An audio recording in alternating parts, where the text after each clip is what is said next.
Hey! Aujourd'hui, on se retrouve pour une nouvelle vidéo où je me présente, tout simplement. Alors, l'idée vient à la base de Saris, alias Sarah. Je lui ai demandé si je pouvais lui emprunter le même concept, du coup, qui est de se présenter via des questions de ChatGPT. Alors, moi, ce sera pas avec ChatGPT, du coup, ce sera avec Copilot. Il me posera des questions et j'y répondrai. Voilà, comme ça fait une petite vidéo de présentation. Ça tombe assez bien vu que j'ai lancé cette chaîne-là il y a un mois. Même quand j'y pense, je me suis jamais réellement présentée non plus sur ma chaîne gaming que j'ai depuis 2017. J'ai jamais vraiment parlé de moi. Alors, c'est l'occasion, aujourd'hui, je fais une vidéo pour me présenter. Voilà. Première question. Comment vous appelez-vous et d'où venez-vous? Alors, je m'appelle Luna et d'où je viens, je vais simplement dire Belgique. Mais j'en dirai pas plus pour simplement assurer ma sécurité. Pouvez-vous nous dire quelques mots sur vous, vos hobbies ou vos passions? Alors, déjà, je suis une grande passionnée de vidéos, évidemment. J'adore faire des vidéos, j'adore faire du montage. C'est quelque chose qui me passionne depuis toujours. J'ai toujours aimé ça, même quand j'étais plus jeune, je voulais tourner dans des films, ce genre de choses. J'ai toujours adoré ça, en fait. Dans mes autres hobbies, il y a la photographie, dont je suis passionnée depuis pas mal d'années maintenant. J'adore la photographie, tout simplement. C'est un peu une manière pour moi d'exprimer un peu... d'exprimer beaucoup de choses, en fait, que ce soit mon humeur, que ce soit... je sais pas, ce que j'aime, tout simplement. J'adore transmettre des vibes à travers les photos et voilà. Ensuite, je dessine parfois. C'est d'ailleurs moi qui ai fait ma photo de profil sur ma chaîne Lone Night. Du coup voilà. Je suis quelqu'un qui, malgré le fait que je n'ai pas eu beaucoup l'occasion d'en faire, j'aime beaucoup le sport de manière générale. J'aime trop me dépenser physiquement, faire plein d'activités sportives, ce genre de choses. C'est quelque chose que j'aime beaucoup. Je suis vraiment du genre à... si en fait on me proposait d'essayer tous les sports du monde, je serais cap, quoi, tu vois. Sinon, si j'ai d'autres passions... bien sûr, les jeux vidéo. Les jeux vidéo, évidemment, j'adore ça. Alors, je vais pas dire que je suis une grosse gameuse par rapport aux vrais gamers. Je vais pas essayer tous les jeux du monde. J'ai pas essayé énormément de jeux, mais passer du temps sur un jeu, réussir des challenges dessus, tout ça, c'est quelque chose que j'aime énormément aussi. Je passe la plupart de mon temps à jouer à des jeux vidéo aussi. Et autre passion qui peut... je sais pas si on peut vraiment considérer ça comme une passion, mais je suis assez fan même de manière générale de films ou de séries. Déjà de 1, j'aime bien en découvrir. De 2, j'ai, outre que ça, mes séries préférées, mes films préférés, je vais tout le temps aller regarder un peu comment ça s'est passé, les BTS comme on appelle, comment ils ont tourné ça, avec quoi, tout ça, c'est un truc que j'adore aussi. Il y a une fois j'ai fait de la figuration, pour Netflix d'ailleurs, je suis dans Braqueur, oh là là. J'ai fait de la figuration et ça a été une de mes meilleures expériences en vrai parce que du coup en fait j'ai pu vraiment aller sur un tournage, mais un vrai tournage de Netflix quoi quand même. Outre le fait que c'était déjà très amusant honnêtement, j'ai beaucoup aimé faire ça. Quand il y avait des pauses ou que je devais me mettre dans des coins pour pas qu'on me revoie ou quoi, et en fait à un moment donné il y a un gars à côté de moi qui du coup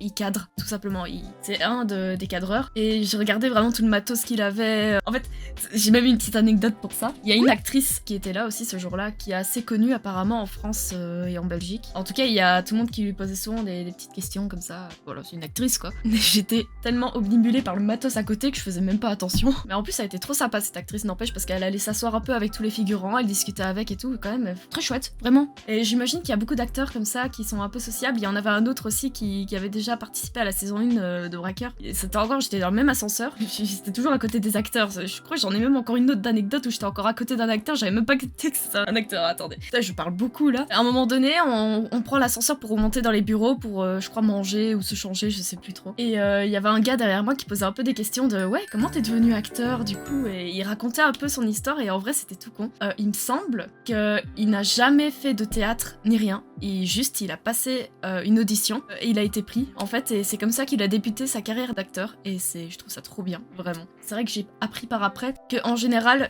les producteurs vont rechercher des acteurs qui n'ont pas forcément été à l'école parce que déjà, si j'ai bien compris, l'acting est un peu plus, je sais pas comment dire, personnel on va dire. C'est vraiment tes mimiques, tes manières et tout ça. T'as pas appris le truc général, tu vois. Plus le côté financier aussi. En vrai, ça coûte moins cher d'engager un acteur qui n'a pas fait d'école que celui qui a fait d'école qui lui va peut-être coûter cher. Vous voyez. Et deuxième anecdote, pendant la figuration, on devait tous se placer à certains endroits et moi, vu que je savais pas trop où me placer et que j'avais envie de m'asseoir, je me suis juste assis au carré VIP. Et il y a un acteur à côté qui discutait, et il discutait un peu avec moi aussi, mais moi je captais pas trop ce qu'il disait ou je sais pas quoi. Et à ce moment-là, j'avais même pas capté que c'était un acteur en fait, du coup je juste de la meuf qui en a rien à foutre quoi.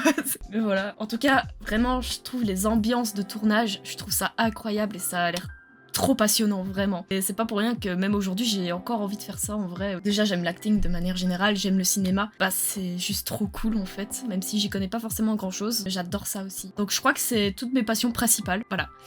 Pourquoi avez-vous décidé de créer une chaîne YouTube? Alors, ma chaîne Night, je ne sais pas trop comment m'était venue l'idée. Je pense que c'est parce qu'il y avait déjà des gens que je connaissais qui faisaient déjà des vidéos. Alors, à l'époque, c'était sur Movie Star Planet. Ouais, je sais, vous avez le droit de me juger. Et à ce moment-là, j'étais dans tout un groupe avec plein de gens qui faisaient déjà des vidéos justement et à ce moment-là bah je me suis dit bah attends mais en vrai j'ai toujours bien aimé ça, j'avais déjà fait des petites vidéos comme ça vite fait sur YouTube quand j'avais 10 ans et je me suis dit mais attends en vrai je pourrais me relancer là-dedans quand même et dès le départ je me suis plutôt lancée dans l'humour genre peut-être certains s'en souviendront à l'époque je faisais des compilations MSP donc en gros je reprenais un peu des mèmes des trucs comme ça qui existaient mais je faisais animer les avatars de Movie Star Planet à la place et je faisais du montage par-dessus et tout le monde trouvait ça drôle et en vrai même moi je trouvais ça drôle quand je le faisais et c'est principalement de ça que j'ai fait pour Movie Star Planet. En vrai c'était beaucoup de l'humour, beaucoup de l'absurde en fait au final et j'ai toujours été très penchée sur ce style de vidéo là à la base et je crois que c'est comme ça que du coup j'ai commencé sur YouTube en 2017 et pour cette chaîne là du coup bah c'est tout simplement parce que je faisais mes vidéos sur ma chaîne gaming mais sauf que ça me manquait un peu d'un truc pour ma part. En fait j'aime bien aussi faire des vidéos IRL où je parle face à une caméra, où je vlog, je voyage un peu, je fais des unboxings et tout ça mais ça passe pas forcément sur cette chaîne là parce que c'est principalement du gaming et du coup bah faire du divertissement on va dire ça en fait mélanger deux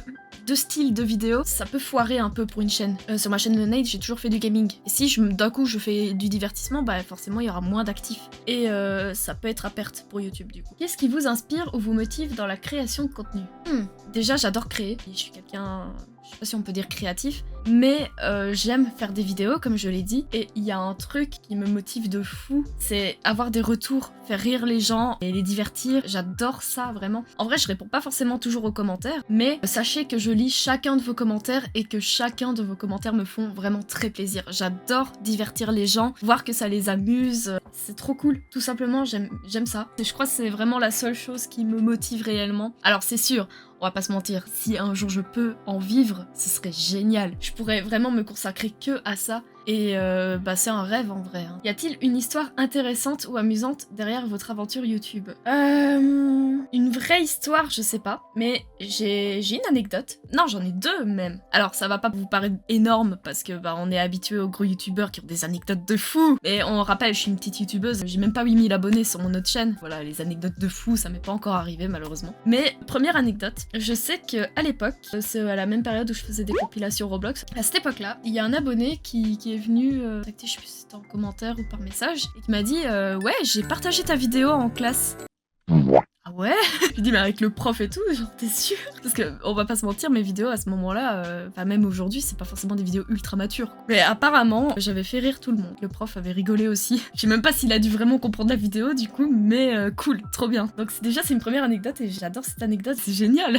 Et deuxième anecdote, apparemment, pause. Cette deuxième anecdote concerne une abonnée qui m'aurait repéré dans la rue, mais qui serait pas venue me dire bonjour parce que voilà, elle osait pas, tout simplement, qui a pas osé me dire bonjour. Elle me l'a raconté genre quelques mois ou quelques années plus tard. Bah, je trouve ça cool aussi, en vrai. Ça se trouve, il y a déjà des gens qui m'ont reconnu et je le sais pas, hein, mais c'est la première personne, du coup, que je sais qui m'a reconnu. Et moi, ça me fait plaisir, pour le coup. Et en vrai, je voulais dire un truc par rapport à ça aussi. Si vous me voyez dans la rue, n'hésitez pas à me dire bonjour, il y a vraiment aucun souci. À partir du moment où vous êtes pas intrusif, que vous me collez pas, ou... Parce que, faut savoir, je suis pas très tactile, mais par contre, genre, il y a vraiment pas de souci. Vous pouvez venir me dire bonjour, me demander une photo. Voilà, comment je parle comme ça, genre, j'ai l'impression d'avoir pris la grosse tête, j'ai 90 abonnés sur cette chaîne. Enfin, vous voyez l'idée, quoi. Encore une fois, tant que vous manquez pas de respect, en fait, tout simplement, on discute, c'est cool, tu vois. Avez-vous des modèles ou des inspirations sur YouTube? Ça aussi, c'est une question intéressante en vrai. Pour ma chaîne gaming, à l'époque, au tout début, j'étais pas mal sur Parrot Games. Hugo Posey aussi, pour son style d'humour et un peu son style de montage. Il y avait un petit peu de Marie Frozen Crystal aussi. Plus récemment, c'était beaucoup de Mastu, Joyka. À un moment donné, j'ai un peu de Lopok et de One Kill Studio aussi. Je pense qu'eux ont été mes principales inspirations pour ma chaîne YouTube gaming, du coup. Et pour ici, il y a un peu de Bonjour Anna, enfin Bonjour Annabelle plutôt. Après pour le style de montage et tout ça, encore une fois on reste pas mal sur du Mastu et du Joyka je pense. Il y a un petit peu de Kossi aussi c'est vrai, c'est peut-être mes inspirations pour cette chaîne là, voilà. Comment interagissez-vous avec votre audience et que trouvez-vous le plus gratifiant dans ces échanges? C'est des gens qui vont te donner des critiques constructives du style peut-être qu'il faudrait que tu retravailles un peu ton éloquence, peut-être que tu devrais plutôt faire ci, faire ça, tu vois. Ça, je trouve ça intéressant parce qu'en vrai, je peux voir un peu ce qui serait mieux à faire ou pas. Pareil, si on me dit qu'on aime bien un style de vidéo et qu'on voudrait peut-être plus le voir, bah du coup je vais prendre ça en compte et à partir du moment où vous me donnez un avis, dans tous les cas c'est gratifiant. Donc ça c'est cool. Bah voilà, je crois que j'en ai fini pour les questions. Je pense qu'on a fait le tour des sujets principaux. J'espère que cette vidéo vous a intéressé. N'hésitez pas d'ailleurs si vous avez d'autres questions. Je remercie Sarah du coup qui m'a donné l'inspiration de faire cette vidéo. On se retrouve bientôt pour une prochaine vidéo. Bye bye.